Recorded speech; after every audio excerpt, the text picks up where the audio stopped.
started out as just mothers, just simple mothers and grandmothers. We discovered that there was men sleeping in our school. When we questioned this, we were told it was women and children.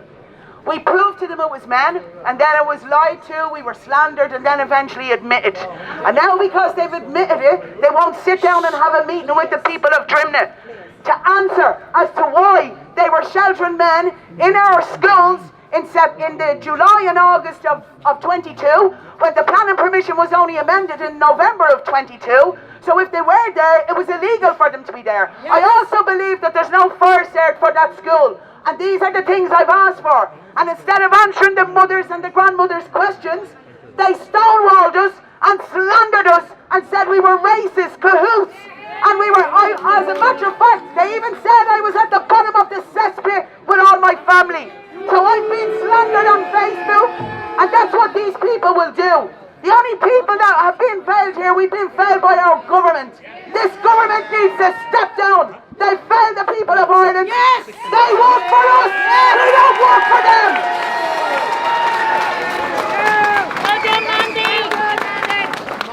The next speaker is Michael Leahy, who has come up from Clare to support us today. Thank you very much, Malachy.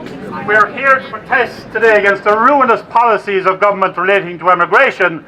However, it's clear to me that this policy brings together a series of related issues, including housing, the massive increase in national debt, inadequate hospital services, and attacks against free speech and property rights. All of these issues coalesce around one question: why are the Irish people being replaced? Why are we being forced into a status as second-class citizens in our own country? Why is the very concept of home ownership, a fundamental requirement of protection of a functioning democracy, being denied to Irish and only to Irish people? Why are the Irish forced to deny a roof over their heads for their own children when criminal gangs, con men from every corner of the globe, and military-age so-called refugees who couldn't point to Ukraine on a map are being imported into our country with the deliberate intent of causing social instability and unrest and providing a voting bloc for our left-wing parties? It is time for the Irish people to realise that not only does your government not serve your interests, but it genuinely despises its own people, and it despises this great historic nation. Any party, any political and judicial system, any government which places the interests of the European Union, the corrupt Ukrainian government, the WHO or the UN ahead of the interests of Ireland must at this stage be regarded as the enemy of the Irish people. This is not an exaggeration or a rhetorical device. Your government hates you. It hates your children and it hates your nation. It attacks the very concept of individual liberty, of the heterosexual nuclear family, and what it openly refers to quote our outgoing Taoiseach, as this outmoded idea of national sovereignty. Well, that is not an outmoded idea. The Irish people fought for 800 years to establish sovereignty, and we will not give it up. If you have any doubt that the Irish people are being replaced or that we are undergoing a major plantation, consider that in the last year only 22% of the new PPS numbers issued in this country were to Irish people. This at a time of widespread immigration of Irish people who see no future in this country. At a time when Irish people cannot afford to have children because of the high taxes necessary to fund Ukrainian immigration, the economic after effects of the lockdown, and the insanity of climate policy, we are insisting on importing people with no relevant employment skills who will contribute little or nothing to our society. Borrowing is being pumped up to fund this government's reckless virtue signalling and to cover up the destruction of our economy, while inflation is being used as a tax against the savings of ordinary people. The reckless policy of unvetted open-doors immigration will inevitably lead to social unrest, which we are already seeing in the increased violence on our streets, as we saw in Killarney last week, where gangs of Albanian and Georgian criminals fight it out to control the streets of Ireland. When we face these crises, the government has two main priorities. First of all, the attack against free speech, and secondly, the proposal to attack property rights through the 39th Amendment to the Constitution. You do not need the blood-stained hands of communist Sinn Féin to attack our country when you have Marxist radicals like Coveney and Varadkar and Fine Gael at their Fianna Fáil mudguard, and the mad women and mad men of the Green Party as a supporting act. Their sole aim seems to be attack and undermine our country. Our rotating Taoiseach recently admitted that what we in the Irish Freedom Party have been saying for some time, that those who have come here under the cover of Ukrainian war will have to be provided with permanent housing. What a surprise! What a surprise that is. His method of dealing with that would be to attack the rights of private property to the 39th Amendment to the Constitution, which seeks to make housing a right for every resident, not every citizen, but every resident in the country, no matter how they've fetched up here. This so-called right can only be vindicated by an attack against existing property rights, and it will amount to a reckless encouragement of further illegal immigration. It is effectively the introduction of full-on communism into our country against the wishes of the people. Our immigration policy needs to be based on compassion for the short term, mind you, needs of genuine refugees. It should not be based on facilitating the shysters ripping this country off at the invitation of Roderick O'Gorman, who seems to spend his time scouring the world looking for con men to whom he can pretend to be compassionate towards. Secondly, it should be based on our genuine employment needs. It does not need to be based on the blather of official lies coming out of our quangos and semi-state bodies who have a vested interest in ripping off the Irish taxpayer. Everyone involved in the immigration industry knows that at most 20% of those entering our country under the guise of the Ukrainian war have no connection whatsoever with Ukraine. And even among them, we have seen them return to the so-called war zone for their holidays. We can see with our own eyes that the people coming in here are young, military-aged men with no right to sponge on the Irish taxpayer. The guards know what's happening. They are witnessing on the streets. Yet when we read our papers or turn on our television, we are being fed a government propaganda line by professional journaliers who are being used by the state to attack and undermine our country.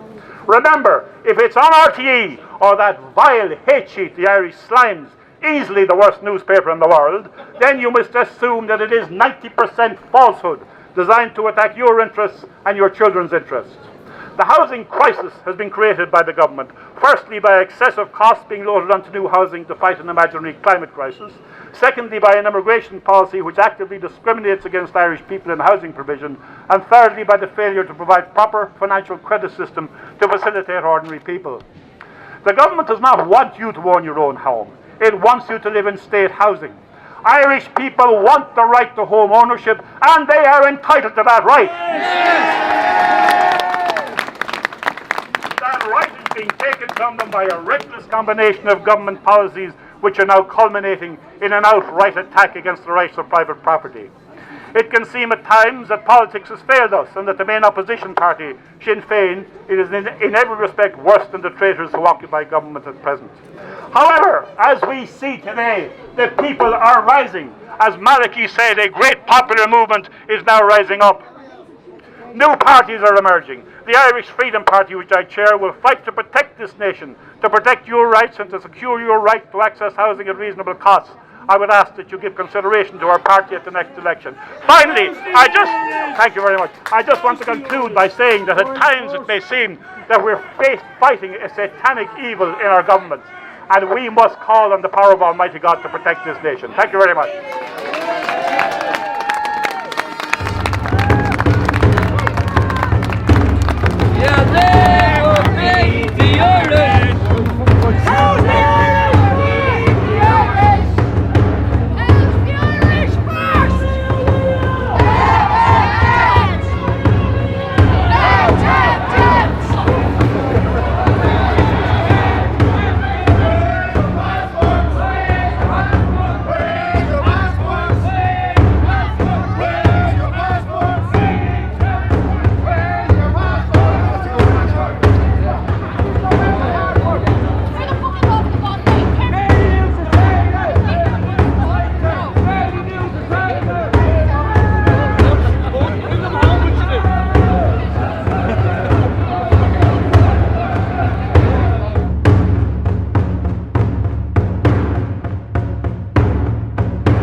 you! And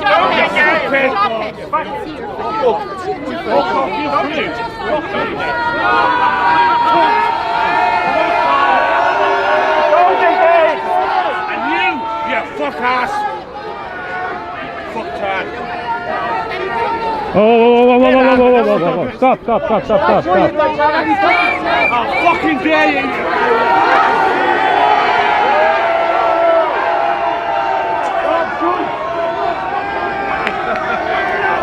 But there's a significance again in why we're at this building. Just as there's a significance in the fact that we were at the Mansion House today, the 24th of April. Or the 24th of January, sorry, I'm ahead of myself. It's Freedom Day I'm thinking of. Of course, the 24th of April in 2016 was when the rising started in this building. When Pádraig Pearse came out and read the proclamation of the Republic and said, we will no longer be subservient to Britain. Today we say we will no longer be subservient to Britain, Washington or Brussels. We will no longer listen to the diktats of the UN or the EU. We are a sovereign people and we are asserting that sovereignty. And the sovereignty of any nation rests with its people. We are the 90%. There are people on social media today watching what's going on. There are a number of people live streaming it. And you can look at the views that all of those streams will get. One video last week has 250,000 views. We are making an impact. And we will succeed. Edmund Burke once said, evil succeeds because good men do nothing. Well, we are the good men and women who are doing something, and evil will not prevail. Thomas McSweeney, the Lord Mayor of Cork, who died on hunger strike, said that a few are faithful found. They must be more steadfast because they are a few. We are that few.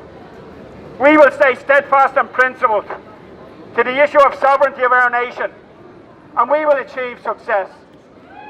And thanks everybody for coming, because I think it's a great turnout, despite opposition, if you like, shouting their load of at the other side of the road from us earlier on. So they're calling us far right, far left, far left wing, right wing, as I say, chicken wings, because the mas and dads mustn't have told them what our man and dads told us. It doesn't matter what you call us, because sticks and stones will break our bones, but names will never hurt us. So we don't care what you call us. What we cared about is the safety of our children. And they're looking outside the country for outside influential extremists or whatever it is they're calling about. But all I can see here today is mothers, fathers, brothers, sisters, grannies, of which I am one, granddads, and we are worried about the future of our children. And I said before, they're coming from the UK. Even the Ukrainians know that all these economic migrant male men are coming in under the guise of Ukrainian refugees. They're not refugees. Did you see the Prada hats, the Gucci bags? You've all seen that, yeah? And then you have East Walford looking for clothes for them. They don't want the pennies cast offs. Do you know what I mean? They're getting now they're giving them McDonald's vouchers, as Malachy said. They're giving them food vouchers. Why don't you give the homeless the Irish homeless food vouchers? So for all the people that was up on the Shelbourne there with their housing for all, I hope you are going to house them, because Rory O'Gorman said there's nowhere for them to stay. There's no room at the inn. There's no room at the inn for them, but yet they still want to bring them in. So what I say is, close the borders. Deport anybody who commits a criminal offence immediately. no free legal aid for anybody who commits a crime. Get them out! And if anybody comes on the plane with no documents, get them back on the plane. They shouldn't be allowed, and it needs to be put out there. They're not allowed to come through Dublin Airport unless they have their boarding pass. Because if they have the boarding pass, we know where they came from.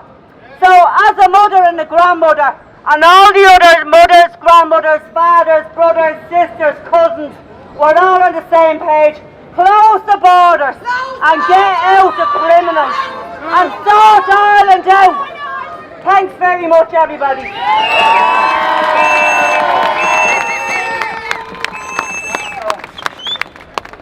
That's the end of our protest for today. So we're going to disperse from here and keep an eye on the social media for the next protest and build in your own areas. And on the next protests, I want to see us all here again, and I want you all to bring somebody else, at least one person with us. And that's how this movement will grow. It's a national movement. And again, we send our solidarity and our support to the people who couldn't be here today because they're protesting at 16 hospitals around the country to get a decent health system. So that's it for today. Thanks again for coming. We are on the winning side. Victory will be ours.